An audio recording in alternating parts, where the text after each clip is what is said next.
नमस्कार दोस्तों, मैं सिद्धार्थ आप सभी का बहुत बहुत स्वागत करता हूं। दुर्गा सप्तशती एक ऐसा दिव्य पाठ है जिसके बारे में अधिकांश लोगों को पता है और उनमें से भी अधिकांश लोगों ने इसका पाठ अपने जीवन में एक न एक बार तो किया ही होता है। नवरात्रों में इसका विशेष प्रावधान है और कई साधक इसे अपने नित्य प्रतिदिन की पूजा में सम्मिलित भी करते हैं। इसी दुर्गा सप्तशती का एक अभिन्न अंग है देवी कवच। यह अति दिव्य है और परम शक्तिशाली है। इसी देवी कवच के आरंभ में नव दुर्गाओं के बारे में आता है, जैसे माँ कुष्मांडा, माँ ब्रह्मचारिणी इत्यादि। और फिर आता है कुछ ऐसी शक्तियों के बारे में उल्लेख जो रहस्यमयी हैं। तंत्र में इनका विशेष स्थान है। बहुत लोगों को इनके बारे में बहुत अधिक नहीं पता है और आज इस वीडियो में हम इन्हीं शक्तियों, इन्हीं माताओं, इन्हीं मातृकाओं के बारे में बात करेंगे। परंतु इनमें से प्रत्येक मातृका ऐसी है, ऐसी अद्भुत है कि उन पर 1, 2, 3 कितने ही वीडियो बन सकते हैं। परंतु इस वीडियो में हमारी कोशिश ये है कि हम इनके वाहनों का रहस्य आप सभी के लिए लेकर के आएं। माहेश्वरी का एक विशेष वाहन है, ब्राह्मी का एक विशेष वाहन है, कुछ के वाहन पशु हैं और कुछ के वाहन कुछ अलग हैं। क्या रहस्य है, क्या कारण है कि हमारे ऋषियों ने, हमारे साधुओं ने एक अलग विशेष प्रकार के वाहन का प्रत्येक देवी के लिए ऐसी एक कल्पना करी? क्यों ऐसा किया? इसके पीछे का रहस्य आइए जानते हैं। इस वीडियो को आप लाइक कर लीजिए, हमें सब्सक्राइब कर लीजिए और अंत तक इस वीडियो को देखिएगा, क्योंकि इस वीडियो को देखने के बाद, समझने के बाद, अब जब आप इस दुर्गा सप्तशती और इस देवी कवच का पाठ करेंगे तो सत्य माने हम आपको विशेष आनंद की अनुभूति होगी और एक अति दिव्य कृपा का आप अनुभव करेंगे।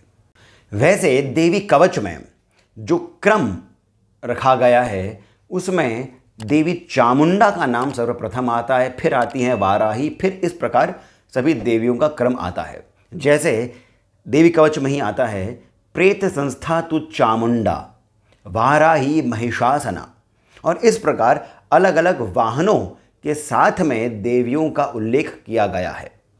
परंतु जब हम तंत्र के अलग अलग ग्रंथों को लेते हैं, अलग अलग पुराणों को लेते हैं, तो ये क्रम थोड़ा बदल जाता है। इसमें कोई दिक्कत नहीं है।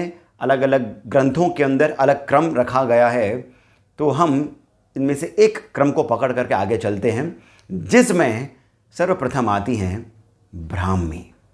ब्राह्मी ब्राह्मी कौन? ब्रह्मा की शक्ति।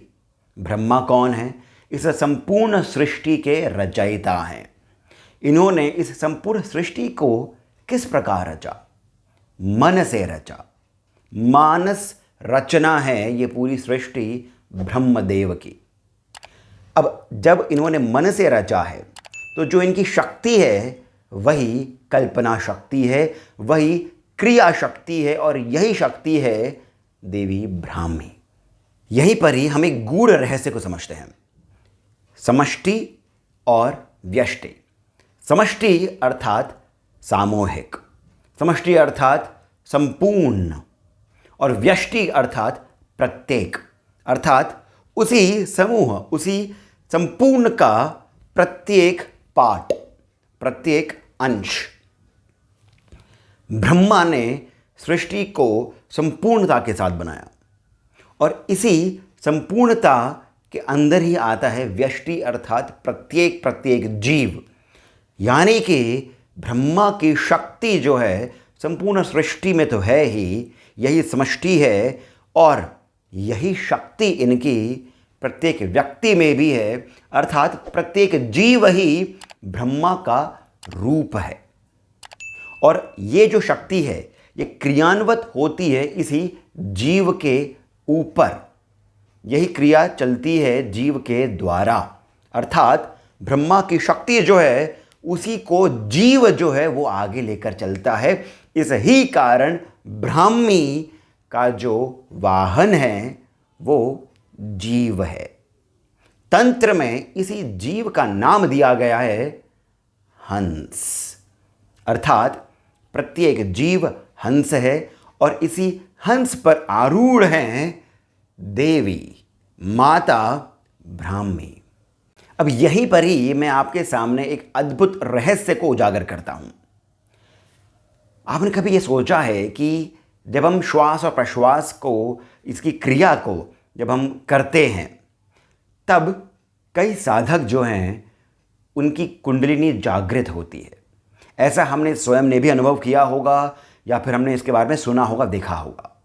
केवल प्राणायाम से, श्वास के नियमित क्रिया करने से साधक की अवस्था उच्च से उच्चतम होती चली जाती है। ऐसा कैसे? इसके कई कारण हैं और उनमें से एक महत्वपूर्ण कारण है कि ये जो श्वास और प्रश्वास है, यही ब्राह्मी का मंत्र है।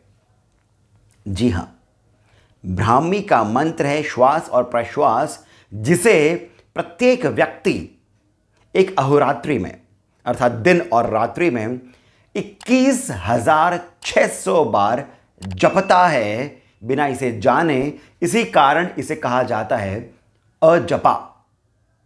और यही जो मंत्र है, जब साधक इसे अपने मन को पकड़ करके, जब एक साधक इसे साधना की तरह लेकर के इस पर अपना ध्यान केंद्रित करते हुए इसको जपता है, तो फिर उसकी कुंडलिनी जागृत होती जाती है, क्योंकि वो जो कर रहा है वो ब्राह्मी का ही जाप कर रहा है। 21,600 बार एक साधारण व्यक्ति इसे करता है। साधक इसी को साध लेता है और फिर अपनी उच्चतम अवस्था तक पहुंच जाता है। तंत्र के ग्रंथों में दूसरी शक्ति बताई गई है माहेश्वरी, और इन्हीं के बारे में देवी कवच में आता है माहेश्वरी वृषारूढ़ा, अर्थात इन माहेश्वरी का जो वाहन है वो है वृष। पर ऐसा क्यों? माहेश्वरी महेश की शक्ति है। महेश कौन है? जो प्रलय लेकर के आते हैं। इस प्रलय को आप डिस्ट्रक्शन नहीं मान सकते हैं। ये प्रलय है एक और सृष्टि की रचना के क्रम का वो प्रथम बिंदु। प्रलय किस प्रकार हो सकती है? प्रलय केवल ज्ञान से ही आ सकती है, अन्यथा तो वही लय चलता रहेगा। उस लय को तोड़ने के लिए, उसे आगे बढ़ने के लिए हमें ज्ञान शक्ति की आवश्यकता है। परंतु ये ज्ञान शक्ति कहाँ से आती है? ये आती है धर्म से। धर्म अर्थात सत्य। और तंत्र में और संस्कृत में भी धर्म का, सत्य का अर्थ है वृष, अर्थात वृष ही धर्म है। और ये जो सत्य है, इसका वर्ण क्या है? श्वेत। सत्य का वर्ण है शुभ, और यही जो शुभ वर्ण है, यही श्वेत वर्ण है। इसी कारण जो वृष है, अर्थात जिसे हम साधारण भाषा में कहते हैं बैल, उसका वर्ण भी श्वेत अर्थात सफेद ही है। और जो माहेश्वरी है, जो ये प्रलय की शक्ति है, जिनके कारण ही महेश प्रलय की क्रिया को कर पाते हैं, वे आरूढ़ होती हैं धर्म पर, सत्य पर, जिसके कारण ज्ञान आता है, जो कि प्रलय लेकर आता है। और जब वो आरूढ़ होती है इस वृष पर, ये वृषभ है, जो वृष है, इसका वर्ण है श्वेत अर्थात शुभ, अर्थात जो प्रलय है वो शुभ का संकेत है। और यही रहस्य है माहेश्वरी और उनके वाहन वृष का। ग्रंथों में तीसरी शक्ति आती हैं कौमारी, जिनके बारे में देवी कवच में कहा गया है कौमारी शिखी वाहना। शिखी अर्थात मयूर। और इसी कारण कौमारी जो हैं उनका वाहन है मयूर। परंतु मयूर क्यों? कौमारी कुमार की शक्ति है। कुमार अर्थात स्कंद। स्कंद अर्थात शिव के पुत्र, देवताओं के सेनापति। ये असुर विजयी है और इनकी शक्ति असुर विजयिनी है। इसका अर्थ क्या हुआ? जब भी एक साधक अपनी शक्ति को जागृत करता है। तो जो शक्ति है वो ऊपर की ओर उठती है, परंतु ये सर्प की गति से चलती है, अर्थात वक्र गति से चलती है।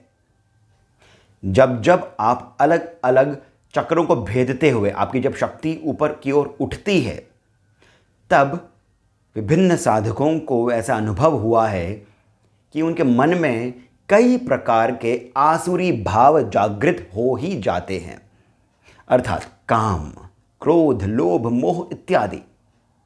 जैसे जैसे वो शक्ति ऊपर की ओर उठती है, ये साधारणतः ये देखा जाए तो बहुत अच्छी बात हो रही है, परंतु उसी के साथ में वक्र गति के साथ ही आसुरी भाव भी आकर जुड़ जाता है। और जब कोई साधक इसी आसुरी भाव पर अंकुश लगा लेता है और स्वयं के अंदर देव भाव को जागृत कर लेता है, तब कहा जाता है कि वो मयूर धर्मी हो गया है। मयूर क्यों? क्योंकि मयूर सर्प का भक्षण करता है, उस पर अंकुश लगाता है।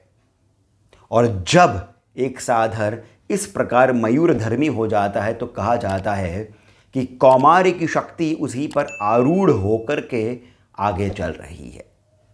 और यही कारण है कि कौमारी का जो वाहन है वो मयूर है। कौमारी शिखी वाहना।